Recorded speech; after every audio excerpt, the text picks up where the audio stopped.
Yes, Bruce. Hey, it's Ben Vonderheid from Daddy Justice. How you doing today? Not much. Not much. Listen, I'm calling you in reference to this case here in Lancaster. And I've received information. I've been doing a story on it. Would you mind if I put you on speakerphone? You would? How'd I get your number? Well, information. Right? Well, I called information and asked for the DEA, Federal Philadelphia Division.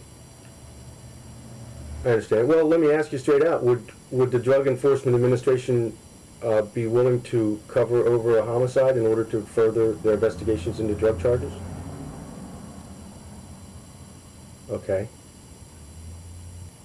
I'm telling you that our investigation thus far is not conclusive, but it indicates that it's possible that one of your operatives is involved in a homicide and that your offices are potentially interfering with the solving of that crime to further your crank and cocaine investigations. And that's what I'm asking you for comment on.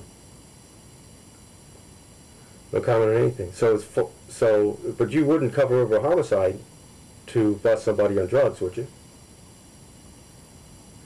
Never cover over any crime. Okay. All right, thank you. Have a good day.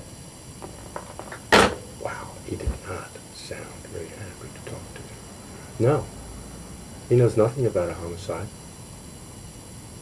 He never talked to Randy about a homicide. They questioned Kenny, and then they got that on tape that he called me, both of them. They got on tape that both of them called me. They got on tape Kenny and Planky calling you and asking you what to say? No comment on the audio recordings? Wow. No, I never cover over any crimes. We investigate crimes as they come up. Making a noise in this world. Okay, you're not inhibiting a murder investigation, right? You wouldn't do that. Of course not. Okay, there is a guy named Kenny Hoffman, and Kenny was busted on Route 30. He's done 6-7 years before. He got busted on Route 30 with 2 buys, undercover buys. He walked that night. Later, last summer, they shut down the highway because he beat his woman, put cigarettes in his face, suffocated her with a mattress. She ran out barely saving herself, and he walked from that. He got 3 DUIs. He's still driving. I was at his place of work today. I've called him up. He's changed his story 2 times on what's happening. He is, everybody else that was involved in that circle, as they call it, is in jail. So, I mean, the word on the street is he's the rat. The word on the street is he might have committed this murder. So that's the tie-in to the DEA. It doesn't fit. Nothing's fitting. Nothing's fitting as far as the police investigating. Nothing's fitting as far as the accidental drowning that now has changed into an active death investigation. But I'm filming all the action, and I am keeping logs of it, and I will be happy to, as I did with Strasser, provide the information, and I would just like to know that somebody is actively moving on it. Well, it may be the devil or it may be the Lord, but you're gonna have to serve somebody. I'm following the one car carriers at a garage on Lincoln Highway East. And so a while ago, John Ator calls up and says, we want to talk to you about getting that car carrier. So they call him back and they say, well, fine, he owes storage since June, and he owes the repair maintenance for what we did to the car carrier. And we got to put a battery in it if you want it to run. And they say, basically, forget about that. We're coming for the car carrier. You can submit paperwork if you want. But they don't have a court order. They want to take it from the garage. Yeah, they want to take it from the garage where it still sits. At the time, they said for the Drug Task Force. So that doesn't happen because I get to the guy and I say, hey, you make sure that I'm there. I'd love to see John Ator. And I think Harper wants to talk to him too. We'd love to see how they do this. And so John Ator backs off. And You're gonna have to serve somebody. Hello, this is Mark Wilson. I'm a lawyer for Randy Park. Mr. Park, I understand, has a truck that is on your property, a tow truck. The DEA is moving to seize that truck.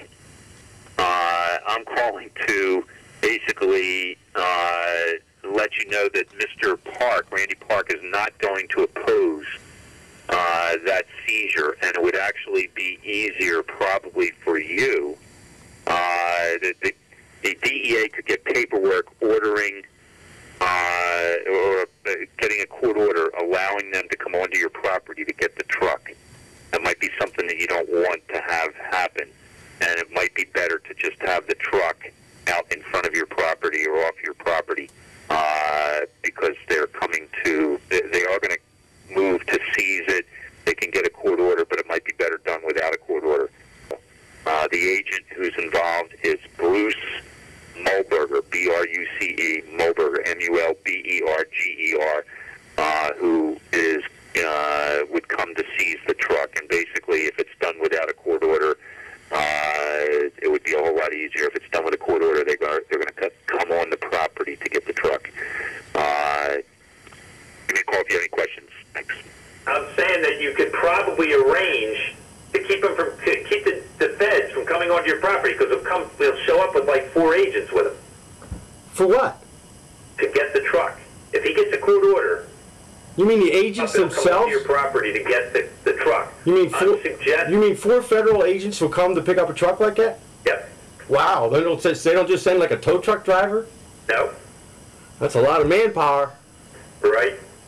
But why or how can they just go around trying to intimidate people by making them think that the DA might come on their property? Even if they did, they have no right to search and to cause problems for these people or to tie up their legal transactions of car titles and stuff. Is this Bruce Mulberger? Yeah. Bruce, I'm calling from Morrison's Auto. Who is this calling? I'm calling from Morrison's Auto about a car. I just talked to Mark Wilson Okay. about a car carrier rollback. He said to talk to you. Yeah, the tow truck? Yeah. Randy's tow truck, yes. What's the deal with that? We're seizing it. Okay. Well, right now? As soon as you're going to give it up to us, since it's in the yard. Somebody from Lancaster County's already been there and talked to, I don't know if it's your father, Okay. regarding it earlier. This was probably more than a month ago. Oh, I think that was from the John Ator from the Drug Task Force. Yes, who I'm working with. Oh, okay. You're working with him on this Yes, case. he was kind enough to come over there once we saw that that was Randy's tow truck in there. Wow. I mean, it's not worth much money. Yeah. What do you think it's worth? Oh, I don't think it's worth a couple grand, maybe. Really? So, 1984. Supposed to have a new engine in it, though, isn't it? That I don't know. It's not running right now. Really? I think the engine's probably strong when it gets running. Well, do you have a court order for this by chance? I don't have one now, but I can get one, and that's the whole issue here. And I thought we could do this the easier way, and that's why I went through Randy's attorney. And who am I speaking to exactly? Oh, you're talking to Bennett J. Vonderheit. Hello? Hello? Yeah! Hello? Hello? Yes! Yes! Well, I got a call from Bruce Mulberger this morning. When he asked him about the rollback, he said that they were going to get it, but it became too complicated. There were complications. He said, I don't know if you know Ben Vonderheit of Daddy Justice, but he threw a wrench in everything, he said. Making a noise in this world. Making a noise in this world. You can bet your ass I won't go quietly. Making a noise in this world.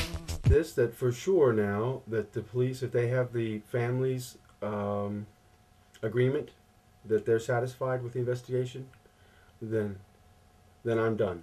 I don't think there's anything else I can do.